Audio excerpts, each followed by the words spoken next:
Hello guys, मैं हूँ आयुष और आज बताने वाला हूँ केमिस्ट्री का पहला चैप्टर रासायनिक अभिक्रिया एवं समीकरण। इसमें आपका पहला टॉपिक है रासायनिक परिवर्तन। उससे पहले मैं आपको थोड़ा सूचना दे रहा हूँ कि यह अध्याय एक ही वीडियो में ख़त्म हो जाएगा और इसके नोट्स पीडीएफ में पोस्ट में जाकर मिलेगा। और आप चैनल को सब्सक्राइब, लाइक एवं शेयर कर दीजिएगा, ठीक है। और अपने दोस्तों के पास शेयर जरूर कीजिएगा। पहला टॉपिक है आपका रासायनिक परिवर्तन। वह परिवर्तन जिसमें सिर्फ रासायनिक गुणों में परिवर्तन होता है, भौतिक गुणों में कोई परिवर्तन नहीं होता, उसे रासायनिक परिवर्तन कहते हैं। जैसे उदाहरण के लिए कागज का जलना, कपूर का जलना, दूध का दही बनना इत्यादि। जैसे एक कागज है, अगर हम उस कागज को जलाएं तो राख में परिवर्तित हो जाता है। क्या हम उस राख से दोबारा कागज बना सकते हैं? तो नहीं। क्यों नहीं बना सकते? क्योंकि उसके सभी रासायनिक अणु जल चुके हैं, वो दूसरा पदार्थ बन चुका है जिसको हम कार्बन भी कह सकते हैं। आपका सेकेंड टॉपिक है भौतिक परिवर्तन। क्या है? भौतिक परिवर्तन वह परिवर्तन जिसमें सिर्फ भौतिक गुणों में परिवर्तन होता है, रासायनिक गुणों में कोई परिवर्तन नहीं होता है, उसे भौतिक परिवर्तन कहते हैं। जैसे कागज का फटना, अगर हम कागज को फाड़ दें, कई टुकड़ों में कर दें, तो उसे गोंद से या टेप से चिपका सकते हैं। वो नया पदार्थ नहीं बनेगा, वो सिर्फ कागज ही रहेगा। दूसरा है बल्ब का जलना। अगर हम बल्ब को बुता दें, ठीक, अगर हम बल्ब को बुता दें तो फिर उसको दोबारा जला सकते हैं। लेकिन अगर आज तुम्हारा बल्ब का ब्लास्ट होना, तो हो जाएगा रासायनिक परिवर्तन, क्योंकि उसे दोबारा बल्ब नहीं बना सकते। ये आपका रासायनिक परिवर्तन में एक और होगा जो बहुत महत्वपूर्ण है, एमसीक्यू में दे सकता है। भोजन का पचना। क्या है? भोजन का पचना। भोजन का पचना। तो ये आप सारे कॉपी में नोट डाउन कर लीजिएगा। और आप रासायनिक परिवर्तन एवं भौतिक परिवर्तन को डीपली समझ गए। और कुछ परिवर्तन बता दे रहे हैं, जैसे कागज के जलना के बाद कपूर का जलना भी हो जाएगा, दूध का दही बनना, दूध का फटना, भोजन का पचना तो हम बता दिए हैं। और लकड़ी का जलना, लकड़ी का जलना भी रासायनिक परिवर्तन होगा, ठीक है। और भौतिक परिवर्तन, भौतिक परिवर्तन में कागज का फटना हो गया, बल्ब का जलना हो गया, कोई कपड़ा का फटना हो गया। अगर कोई प्लास्टिक टूट जाता है तो उसको हम बाद में चिपका सकते हैं, मतलब उसके गुणों में कोई परिवर्तन नहीं होगा। जैसे अगर हम कागज फाड़ दें फिर भी तो कागज रहेगा, क्या कोई परिवर्तन होगा? अगर हम बल्ब को जला दें, ठीक, बल्ब को जला दें और फिर बल्ब को बुता दें, तो कोई भी उसमें अंतर आ रहा है? फिर बल्ब को जला सकते हैं, बुता सकते हैं, जला सकते हैं। उसी तरह है आपका कपड़े का फटना, शीशे का टूटना, ये सब आ जाएगा तुम्हारा भौतिक परिवर्तन में, क्योंकि वो बदलता नहीं है, ठीक है। क्लास 10th का 1 शॉर्ट लेक्चर चल रहा है, ध्यान दीजिएगा और शेयर जरूर कीजिएगा। पहला आपका सवाल ये होगा कि रासायनिक अभिक्रिया कहते किसको है? क्या रासायनिक अभिक्रिया कहते किसको है? देखिए, जब दो या दो से अधिक पदार्थ, जब दो या दो से अधिक पदार्थ आपस में मिलकर कोई नया पदार्थ का निर्माण करते हैं, कोई नया पदार्थ का निर्माण करते हैं। नए पदार्थ के भौतिक गुण दोनों क्या है? गैस है। लेकिन ये क्या हो गया? लिक्विड। दोनों पदार्थ के भौतिक गुण पहले वाले पदार्थ से भिन्न होते हैं, रासायनिक अभिक्रिया कहलाते हैं। जैसे उदाहरण के लिए, अगर हम हाइड्रोजन गैस को और ऑक्सीजन गैस को एक में मिला देंगे तो जल का निर्माण होगा, जो लिक्विड होगा, और ये गैस थे, मतलब गुण बदल रहा है। ये है कार्बन। कार्बन क्या होता है? कार्बन सॉलिड, और O2 क्या होता है? गैस। अब सॉलिड और गैस, कार्बन और ऑक्सीजन को मिलाएंगे, CO2 नामक कार्बन डाइऑक्साइड पदार्थ का निर्माण होगा, कार्बन डाइऑक्साइड। क्या? कार्बन डाइऑक्साइड नामक पदार्थ का निर्माण, जिसका सूत्र है CO2। और Mg+O2 मैग्नीशियम रिबन को हवा में दहन करने पर हवा में ऑक्सीजन मैग्नीशियम रिबन से संबंधित हो जाता है, मिल जाता है उस, और मैग्नीशियम ऑक्साइड बना देता है, मैग्नीशियम ऑक्साइड। और MCQ में हमेशा पूछता है कि मैग्नीशियम रिबन को दहन से पहले रगड़ा क्यों जाता है। तो दहन से पहले उसमें O2 चिपक जाते हैं और मैग्नीशियम ऑक्साइड बन जाता है, तो उस O2 वाले परत को निकाल दिया जाता है और MgO बना देता है, उसके बाद दहन किया जाता है। ठीक है, ठीक है। हाँ। रासायनिक अभिक्रियाओं का पहचान। रासायनिक अभिक्रियाओं का पहचान कैसे किया जा सकता है? रासायनिक अभिक्रिया का पहचान अवस्था में परिवर्तन देखकर किया जा सकता है। जैसे H+O2 दोनों गैस हैं। क्या है? दोनों गैस हैं, लेकिन बाद में अभिक्रिया करके H2O का निर्माण करके लिक्विड में बदल दे रहे हैं। अवस्था में परिवर्तन हो गया। तापमान में परिवर्तन, इनका तापमान कुछ अलग होगा, इनका तापमान अलग होगा। रंग में परिवर्तन, ये दोनों रंगहीन हैं, पानी भी रंगहीन है, लेकिन अगर हम कार्बन डाइऑक्साइड का लें C+O2 CO2 जो काला होता है, क्या रंग में परिवर्तन हुआ? काला होता है। गैसों का विसरण, अगर हम कैल्शियम करें कार्बन डाइऑक्साइड को निर्माण करेंगे तो उसमें गैसों का भी विसरण होगा, गैसें निकलेंगी। इसलिए मास्क पहना जाता है, किसी भी अभिक्रिया से पहले, अभिक्रिया करने से पहले मास्क पहना जाता है। उस मास्क के जरिए अगर गैस जहरीली निकल रही है तो उससे बचाव किया जाता है। रासायनिक समीकरण लिखने की विधि, रासायनिक समीकरण कहते किसको है? सवाल है यही। रासायनिक अभिक्रिया, ये है रासायनिक अभिक्रिया, magnesium plus oxide plus magnesium oxide. ठीक, उसको हम समीकरण द्वारा लिखते हैं। जैसे सूत्र के हिसाब से मैग्नीशियम को लिख दिए Mg, ऑक्सीजन को लिख दिए O2, और उसको दोनों को मिलाने के बाद MgO बन जा रहा है। समझ गए रासायनिक समीकरण? ठीक है।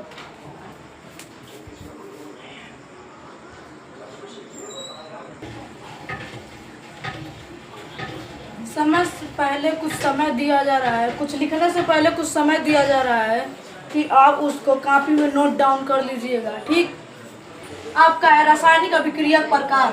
पहला है संयोजन अभिक्रिया, A+B = AB। ठीक, दूसरा है अपघटन अभिक्रिया, जिसमें AB = A+B। ठीक, तीसरा है विस्थापन अभिक्रिया, A+BC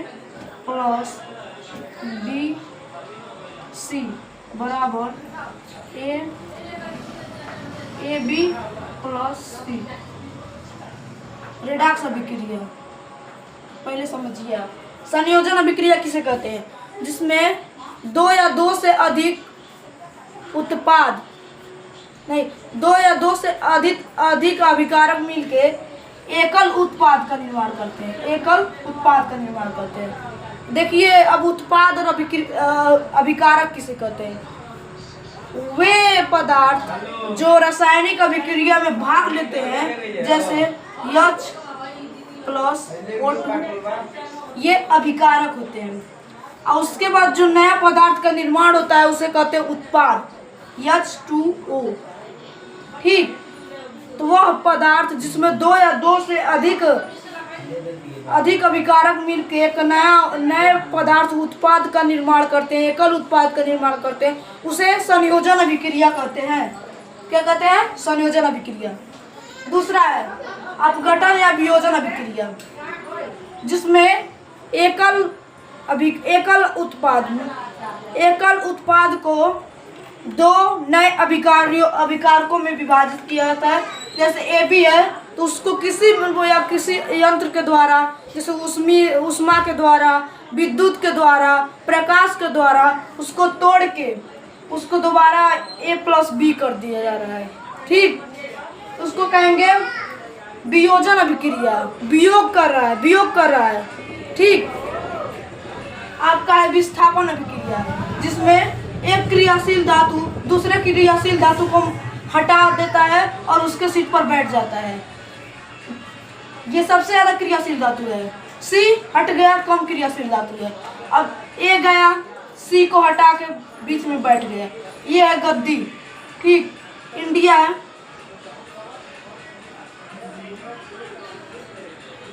चाइना गद्दी पे बैठने की कोशिश कर रहा है। पाक गद्दी पे बैठने की कोशिश कर रहा है, लेकिन इंडिया पाक से क्रियाशील है, इस गद्दी को छीनना चाहता है। तो ये क्या करेगा? पाकिस्तान को युद्ध से हराकर गद्दी पे ये बैठ जाएगा और पाकिस्तान को इधर भेज देगा, गद्दी के बाहर। ठीक, समझ में आया? उत्तर समझिए, इंडिया वार के जैसे। द्विविस्थापन, इसमें दो विस्थापन होता है। जैसे देखिए, ये है पाकिस्तान। ठीक, ये है चाइना है। पाकिस्तान और चाइना मिलकर रहते हैं। किसी कारणवश इंडिया का दोस्त इजराइल यहाँ पर आ गया और इंडिया यहाँ पर पहुँच गया चाइना के पास। तो क्या होगा? इजराइल पाकिस्तान को लड़ाकर इंडिया के पास आने की कोशिश करेगा। इजराइल पाकिस्तान को लड़कर इंडिया के पास आने की कोशिश करेगा और मार कर आ जाएगा। और ये दोनों एक में मिलकर हो जाएंगे, ये दोनों एक में मिलकर। तब इंडिया का बेस्ट फ्रेंड हो जाएगा इजराइल और चाइना का बेस्ट फ्रेंड हो जाएगा पाकिस्तान। वैसे ही द्विविस्थापन अभिक्रिया को भी समझ लिए, रेडॉक्स अभिक्रिया। अब पहले ये समझिए, ऊपर वाला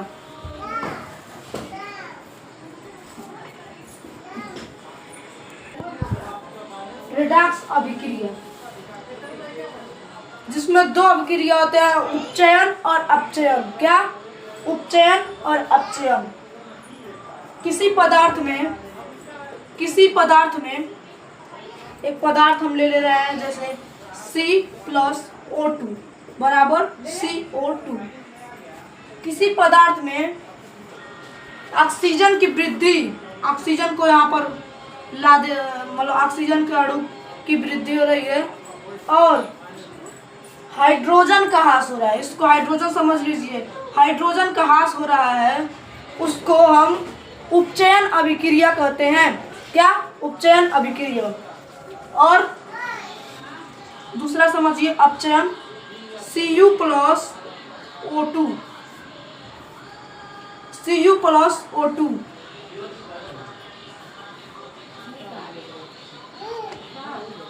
Cu+O2 वह अभिक्रिया जिसमें हाइड्रोजन की वृद्धि अथवा ऑक्सीजन की ह्रास होती है।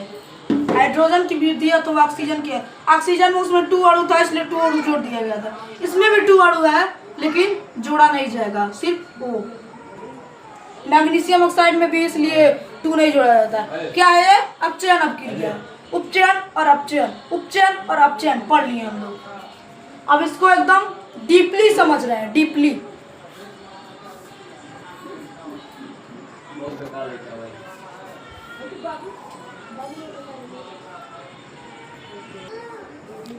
आपका वियोजन अभिक्रिया समझते हैं। वियोजन अभिक्रिया 3 प्रकार का होता है।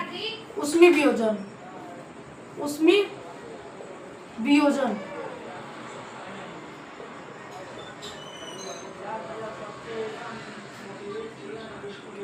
उष्मी वियोजन, ये उष्मा के द्वारा होता है। उष्मा के द्वारा उष्मा के द्वारा होने वाले वियोजन को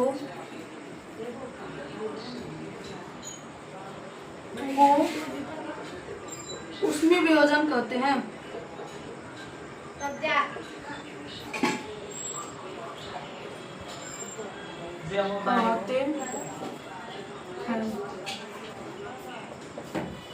कैसे समझिए। ऊष्मीय वियोजन पहला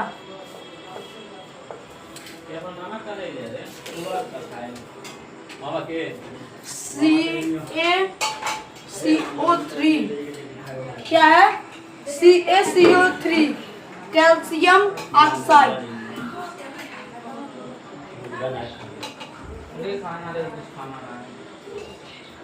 को ऊष्मा द्वारा तोड़ा जा रहा है। CaCO3 को ऊष्मा द्वारा तोड़ा जा रहा है।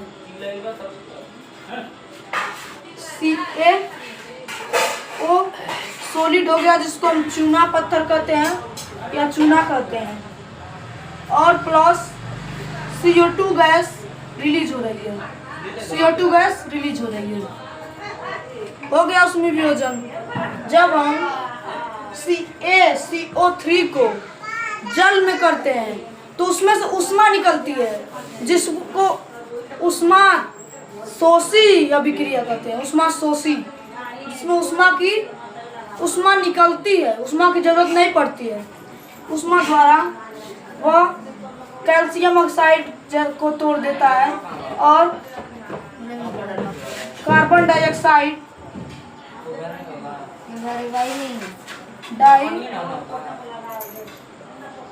ऑक्साइड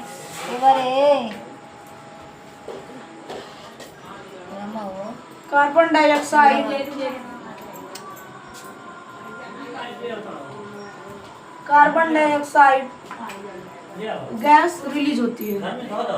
ठीक है। वही दूसरा है विद्युत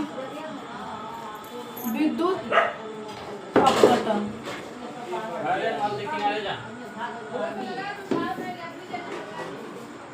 विद्युत अपघटन, जिसमें H2O को करंट देकर काटा जाता है।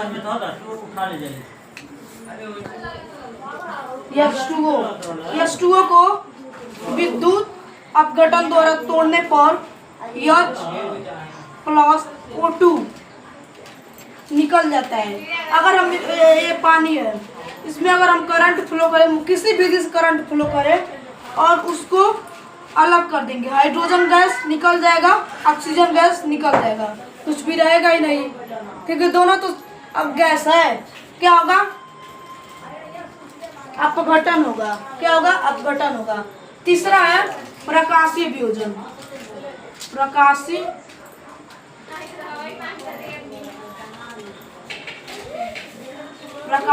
वियोजन।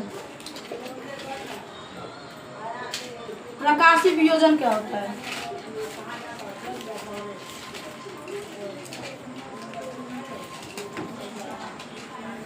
जैसे 2AgCl को तोड़ने पर 2AgCl को तोड़ने पर सिल्वर, हार्ड सिल्वर है ये, सिल्वर बाहर निकल जाता है, Ag बाहर निकल जाता है और प्लस O2 गैस रिलीज हो जाती है। O2 गैस रिलीज हो जाती है। प्रकाशीय वियोजन, अगर हम AgCl हार्ड सिल्वर को धूप में रखेंगे तो प्रकाश के द्वारा चांदी अलग हो जाएगा और ऑक्सीजन गैस रिलीज हो जाएगी। ठीक है। तो आज हमारा ये कंप्लीट हो गया। अब संक्षारण। संक्षारण किसे कहते हैं? संक्षारण वह पदार्थ जो धातु की नमी, वायु, पानी, अम्ल द्वारा कमजोर हो जाती है धातु, उसको कहते हैं संक्षारण। संक्षारण को रोकने के लिए कौन सा उपाय करेंगे? संक्षारण को रोकने के लिए कौन सा उपाय करेंगे? उसको पेंट या पॉलिश लगाकर रोकेंगे, ग्रीस लगाकर रोकेंगे। नहीं तो जैसे लोहे की छड़ को O2 से करने पर, ऑक्सीजन में रखने पर नमी जो मिलती है उससे जंग लग जाता है उस जंग को कम करने के लिए लोहे को पेंट किया जाता है। ठीक, लोहे को पेंट किया जाता है, लोहे को पेंट किया जाता है। आपका संक्षारण कंप्लीट। अब विकृत गंधा। विकृत गंधा क्या होता है? विकृत गंधा वसायुक्त एवं तलीय पदार्थ को वायु के संपर्क में आने पर उपचयुक्त हो जाती है, जिससे उसके स्वाद में, गंध में परिवर्तन हो जाता है। जैसे वसायुक्त, अगर हम पूरी छान कर रख दें और उसको थोड़ी देर छोड़ दें तो उसके स्वाद में, गंध में परिवर्तन हो जाएगा। उसको हम कहते हैं बासी हो गया खाना, उसी को विकृत गंधा कहते हैं। ठीक, ये चैप्टर आपका कंप्लीट होता है और कुछ दिन बाद आपका PYQ होगा, MCQ क्वेश्चन होगा। क्वेश्चन का भी एक वीडियो आएगा, एक न्यूमेरिकल का वीडियो आएगा, जिसमें हम बता देंगे कि क्या क्या प्रश्न आएगा। प्रीवियस ईयर क्वेश्चन कुछ दिन में सॉल्व करेंगे। तब तक के लिए धन्यवाद। कल आने वाला है वास्तविक संख्या मैथ से और परसों रहेगा A लेटर टू गोल्ड। आप जुड़ना ना भूलें और दोस्तों के पास शेयर जरूर कीजिएगा। लाइक सब्सक्राइब सारा।